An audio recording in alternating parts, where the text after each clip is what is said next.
Welcome back, everyone, to OpenLine, talking about traffic in Nashville and proposed transit plans. It's part of the In Motion recommendation that has just come out. We have with us the mayor of Clarksville, Kim McMullen, also RTA board chair, Regional Transportation Authority board chair, and Steve Bland, CEO of the Nashville Metro Transit Authority and RTA, and several calls. So let's go to the phones. Jay. Hello, Jay. Good evening. Go right ahead. You know, it ain't just happening in Nashville. I mean, here at Columbia, we've got a lot of problems with Highway 31 North coming in. I mean, I hadn't seen it this bad in years, but it'll be backed way up almost to Spring Hill. But anyway, I think, you know, I drive in Nashville at least 4 times a week, and it seems like all the exits are just so close together, it's hard to merge over to get to the next exit. And I was just wondering, Mayor, I know I've met you before when you was running for office here in Murray County, but I know Phil Bredesen, even before he was, you know, mayor, he was running, he said it was going to be a big problem, and he tried several times to get some things done. And I just wondered what your comments were. Thank you.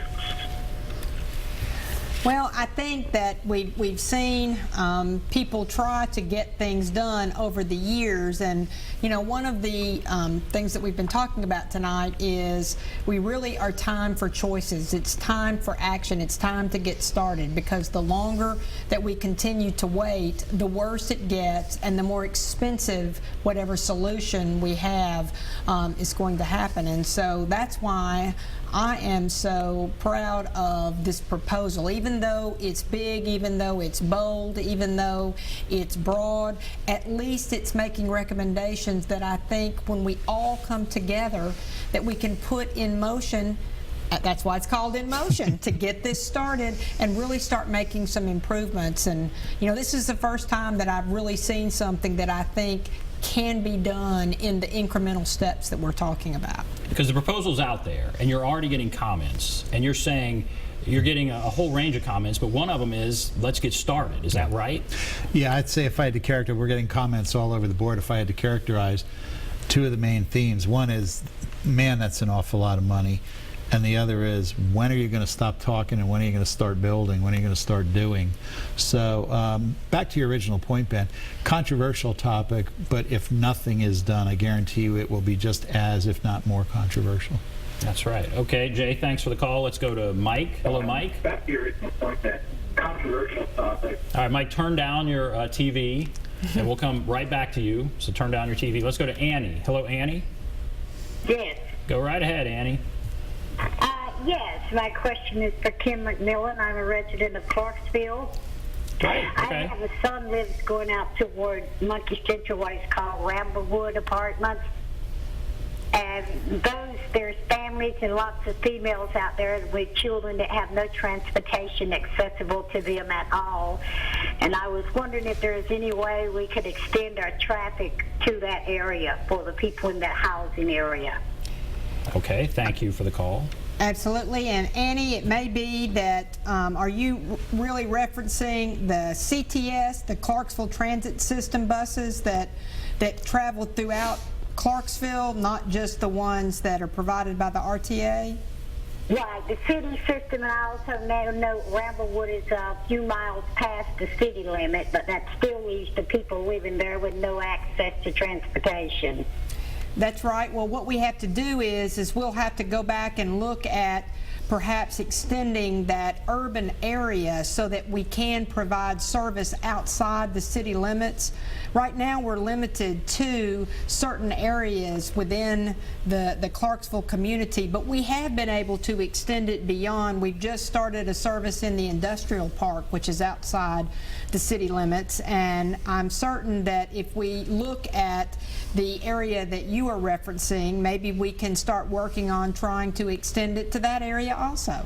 And that's obviously a question that's very specific to Clarksville. Mm-hmm. We're talking about regional issues, but I'm glad you called in with that question. How much buy-in is there from Clarksville and from Murfreesboro and Columbia and from the region to pay for all of this? Well, and I think this is something that I'll let Steve talk to, but what this shows is that our regional transportation system is more than just the commuter buses that go from one county to another county. It's also, and this plan has improvements in our local transportation systems within counties that operate those. And so that's something else we can do to continue to improve transit, because just because you get on a bus in Nashville and you get to Clarksville, if you stop and you can't get home to where you're going, then we haven't done much good. So you can't just walk around. That's right. Yeah. And the same is true in Nashville. So we need to work on our bus systems within our communities to make sure that they are improved to operate and provide that service. And Steve, I know that's something that that's precisely correct. I mean, to Annie's question, one of the things that's costed in and recommended in the plan,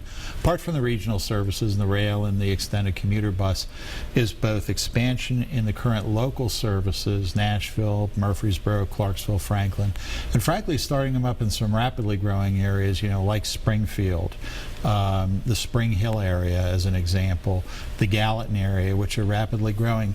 And county to county, back to your question, Ben, about support, it's really going to vary in local areas, and we have been around all 10 counties in the region, and we've heard very different things. In Williamson County, for instance, there was as much concern about getting employees into Williamson County, so we refer to as the reverse commute, getting folks who live in Nashville out to jobs in Williamson County. We heard the same thing in Wilson County, where you have a lot of distribution popping up in the 40 and the 840 corridors.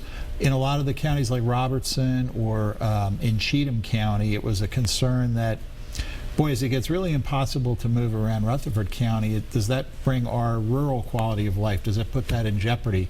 Do we lose our open spaces? So I think the real key is trying to find that package of improvements, county by county, city by city, that those very local areas can support. That they can support and buy into. Exactly. Support financially. And it's the types of issues that Annie's talking about. Having this wonderful regional system doesn't do me any good if I can't get that last mile or two to connect to it. All right, let's go back to Mike. Mike, are you ready? Go right ahead. Oh yes. Yeah, this is Mike Myers. I'm talking about Megan Berry was talking about when she got elected. She was talking about building a sidewalk up on Harding's Place, and so I would love to know when the sidewalk is going to be built, because she's been up in office for a pretty good while, and the sidewalk hasn't never attempted to be built. Okay, well let's talk about that broader issue of sidewalks. And thank you, Mike, for the call. Is that part of this, or is it just motor stuff, motorized? Right. Yeah, a couple things. First of all, I'd point out certainly this year, to Mike's question, big issue, and Mayor Berry's budget this year, capital budget this year, added about $20 million to the sidewalk program. In parallel to what InMotion's doing, this is specific to Nashville, it applies I think to all the cities. Currently Metro Public Works is updating their sidewalk plan. But one of the things we recognize is InMotion, particularly for the higher level transit investments, the rail investments, if you can't get to the system, you can't use the system. And particularly when you get into Nashville and in the cities like Clarksville or Murfreesboro or Franklin, that walkability, the ability to walk to a place or to bike to a place, is critically important. And actually within the InMotion plan of that $6 billion, several hundred million is targeted toward the related infrastructure improvements to make areas around the systems more walkable. So that's another major selling point. We hope so. Okay. All right, we're gonna take a break. We'll come back. We'll take more calls. You're on the line. Hold on. If you want to call in, there's the number 615-737 plus 615-737-7587. Also want to talk about, again, the money, how we would pay for this. We'll take a break. Be back right after this.